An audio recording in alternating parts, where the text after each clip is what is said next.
Make we reason a little bit about the Reggae Boyz flogging by the Japan under-23 team. Obviously, a disappointing result.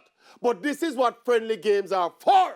You look at players, look at tactics, look at strategies, and bad results don't lose any points. But critically again, in that Japan game, was how Jamaica looked in midfield. Let me say this from now. If the midfield play of this Jamaica team don't improve, we're heading for a massive disappointment. We have enough decent defensive options and a very good goalkeeper. We will have quality attackers if we can get all who we're trying to get, plus who we have already. The challenge for this Reggae Boyz team is getting that midfield combination right. If we don't get that midfield right, our attackers, with all their quality, they will struggle, and our defenders will come under pressure.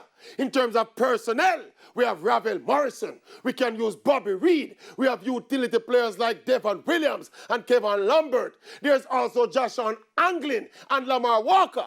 But the problem is that Coach Tapper Whitmore does not seem to know his best midfield combination. And if at this stage, the coach himself is not sure of the makeup of his midfield, then we are flirting with danger. We're talking months before the qualifiers start.